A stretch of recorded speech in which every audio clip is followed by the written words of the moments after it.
Hi, my name's Robin Swanick, and I'm the Associate State Director of Community Outreach for AARP Nebraska. So for the month of July, we're going to be bringing in a local expert who's going to share with us some of the diet trends that are most popular today. We're going to be hosting this 5-part series on diets from our Facebook page here on AARP Nebraska. Now you can watch us live on Wednesdays at 11 a.m. Central Time, or you can tune in anytime to our Facebook page to watch the recorded segment. We're going to start out today talking about the keto diet. July 8th will be intermittent fasting. July 15th will be plant-based food diet. July 22nd will be the Mediterranean diet. And on July 29th, we'll wrap it up with the paleo diet. Now, this information that we're going to be providing you on diet trends is for the purpose of educating you on what some diets entail. Now, when you're going to be starting any diet, it's going to be best for you to do your own research and to talk to your doctor before searching for a new diet regimen.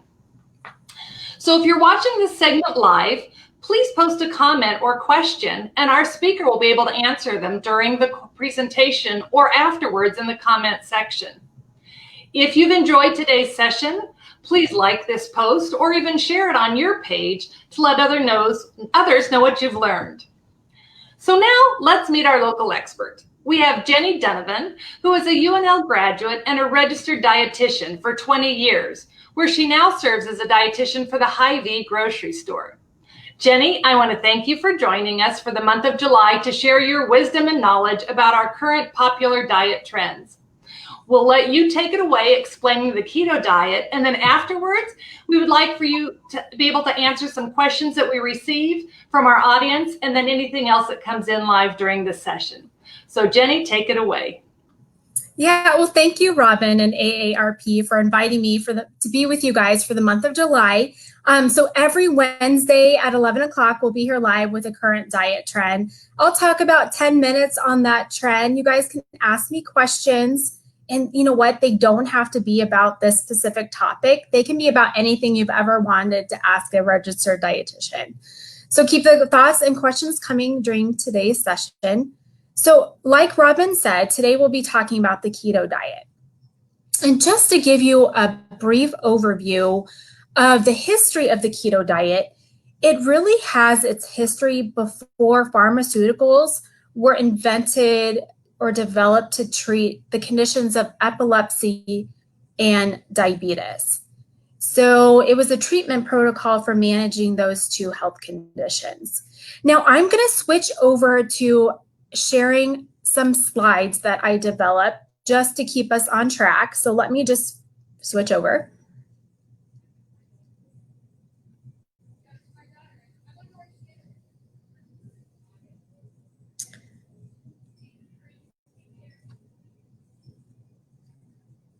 Sorry. Oh, there we go.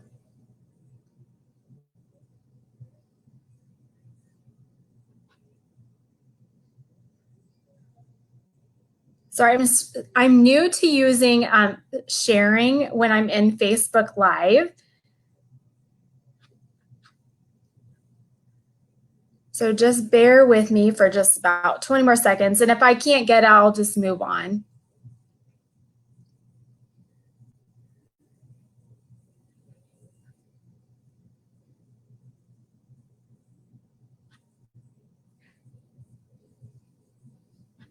Okay, that's okay. That's okay. We'll just move on here. So again, if you guys have questions about the keto diet, you can go ahead and drop those in the comment box. So really, the way you eat for the keto diet is you're rearranging your macronutrients. So traditionally, we eat with more emphasis on carbs, at least about 50%, and then a moderate amount of protein, and then a little fat. But for the keto diet, you're really switching things around. So at least 70% or greater of your calories are going to come from fat sources. You're still going to keep a moderate amount of protein, and then just a little bit of carbohydrate. Usually for the typical person, it's less than 50 grams of carbohydrate a day. So why is there that emphasis on fat? Well, with the keto diet, you're really pushing your body into a state of ketosis. And in a typical day, our body relies on glucose as a fuel source for our body and our brain to do any task or exercise during the day. But when you're on the keto diet, you're using a process of ketosis to break down those ketones from fat as the energy source. It takes about 1 week for your body to make that adaptation to switch from burning glucose as the fuel to burning the fat as the fuel. During that time, you may experience something that people call the keto flu, where you have fatigue or headaches, insomnia, low blood sugar, even muscle cramps. So how would you know that your body is in a state of ketosis? Well, you can buy ketone strips at a local pharmacy, or some grocery stores are even putting a keto section in stores because it's a popular diet. So these strips, you would just test your urine to see if your body is producing ketones. And remember how earlier I said it's about 70% fat, less than 50 grams of carbohydrate, and a moderate amount of protein? Well, that's going to look a little bit different for everybody. All right, so maybe your percentages are going to be a little bit different. All right, so and just a reminder, we're taking those questions live. So if you have questions about the keto diet. So what would you eat on the keto diet? It's protein, all right? It's, beef, chicken, fish, pork. And there is an emphasis on the fattier cuts of the meat. It's full fat dairy. It's eggs. It's low carbohydrate vegetables or non-starchy vegetables. So no potatoes, peas, or corn. Kind of, I heard a good way to think about it is any vegetable that's grown above ground is going to be lower in carbohydrates. And then fruit is allowed, but pretty much it's just the berries like raspberries, strawberries, blackberries, because those are lower in sugar, higher in fiber. All right. Interestingly enough, you know how we are a snacking society? So when people are on the keto diet, people want to snack, right? That's just what we do. So there are some snacks that have been developed that are fit into this diet. So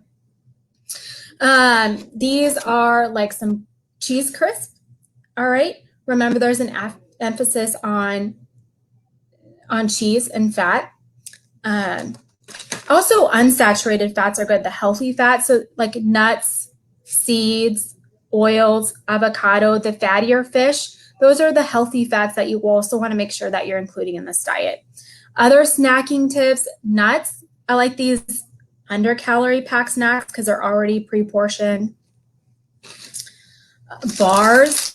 A lot of the keto customers that I see, patients that I see, it's grab and go, right? They're running out the door to work or a meeting. So bars. Keeping on hand jerky or beef sticks, chicken sticks. If you need a sweet, these lower carb chocolate chips are good. A lot of the keto products that are for baking or have that sweet taste have sugar alcohols.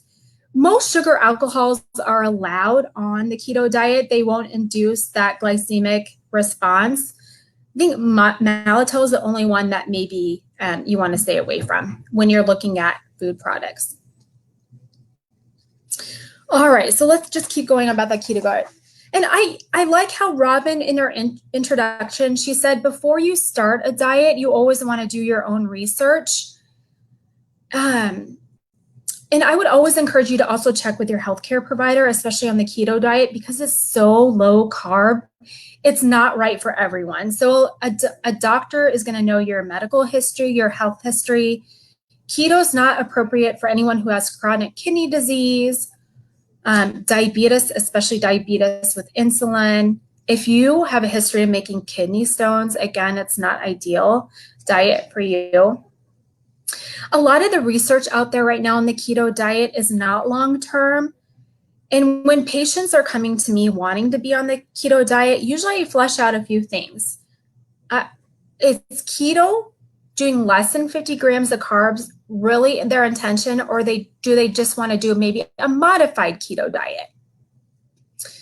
And then again,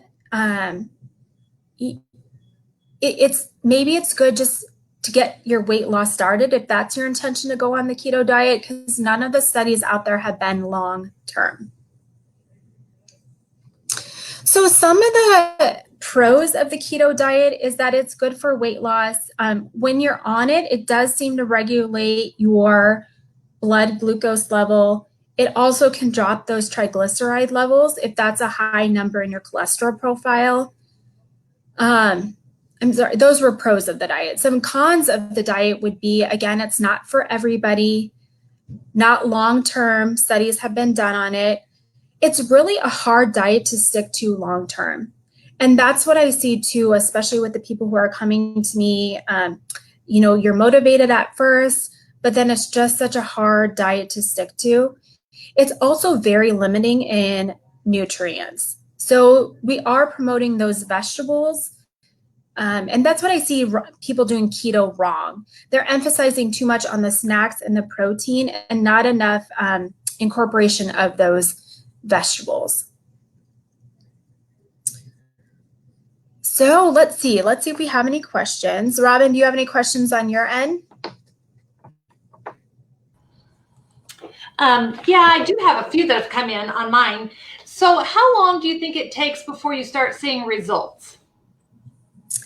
Yeah, and that's the thing too that would maybe be on the cons list. I think people can see results within a couple weeks. And are they seeing results because their body is in that ketosis state, or just because they're more now on a calorie restricted diet? Okay. Is there a safe amount of weight to lose, or how is that determined? Well, so in my field, we determine that a safe amount of weight loss is about 1 to 2 pounds a week. And that just goes back to the research. What the evidence says is that if weight loss is slow, then your adherence to maintaining that weight loss is more long-term than if it's a rapid way of losing weight. How long do you stay on a keto diet? I mean, do you just, you can tolerate it and it works for you, do you stay on it for your lifetime, or is it a short span type of a diet? Yeah, and that's where the evidence is really inconclusive right now. I think people go on the diet thinking that it's going to be long-term.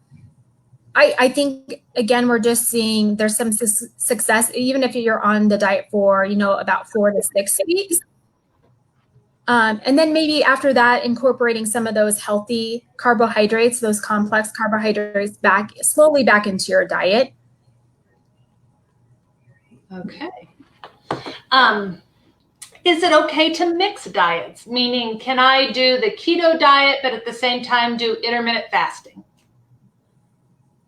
Yeah, that's not if you're on the keto diet, that's, that should be your main objective and your main concentration. I think if you start pulling in too many components, then it can just be really hard to manage, really hard to stick to, that then you just lose interest in the diet. You just kind of give up. Sure. So I want to go back and indicate, you had said that it's that we on our own might be limiting our nutrients because we're so wrapped up in the meat and the beef sticks and the snacking on the nuts. What, again, are the needed vegetables that we can do on the keto diet that we should make sure that we're moving it onto our plates? Yeah, and I should have expanded that more a little bit. But it's any lower carb vegetables. So it's definitely the green leafies like spinach, kale, salads. Um, just any lower carb like broccoli, Brussels sprouts, cauliflower, all good choices. Okay. You mentioned nuts and how those are also very good and allowable on the keto diet and good for snacking. Are there any of those nuts that you should stay away from? Yeah, I would stay away from cashews. And why is that? They're just a little bit higher in carbs and sugar. Okay. Like the natural sugar, not nothing added. Sure. And you may have mentioned this earlier, but some of us would like to know, can you still drink alcohol on the keto diet? Yeah, I mean, I would just stay away from wine and beers, but a lot of hard liquors are lower in carbs. Okay. That may be the only diet I know of that says, yes, go ahead and drink. I do have one last question, and that is, if I'm on the keto diet, can I have chocolate? Yeah, like the chocolate I showed, this is a popular brand. It's called Lily's, and you can find it at most grocery stores. It's just no added sugar. Again, they're just using those sugar alcohols. Great. And this one has potential in my book. So is there any other last minute things you want to tell us before we wrap up, Jenny, on the keto diet purpose? I guess I would just re-emphasize that the keto diet's not for everyone. I would just visit with your healthcare professional, and I would always reach out to a registered dietitian before going on the keto diet to do it in a healthy way and a safe way. Perfect. I think that's great advice. So again, Jenny, we're going to see you through the month of July. We talked about it being every Wednesday at 11 a.m. Central Time. And next week, you're going to be talking to us about intermittent fasting. So if our audience out there has any questions that they'd like to have answered, they are more than welcome to send them to you. And your email is there listed on the bottom of the screen. And you can go over those questions when we do our live chat next week. Or they can also put it in the chat box of our video so we can come back and refer to that and get you the answer. I want to thank everyone who took time to watch this and learn about the keto diet. To thank them, make sure that they do speak with their doctor to see if this is something that is an alternative for them when it comes to losing weight, because I'll tell you what, with that COVID out there, it's hit me hard. So I'm ready to start looking and seeing what's the best one for me. So Jenny, thank you, and we'll see you next Wednesday. All right. Bye. Thank you. Bye.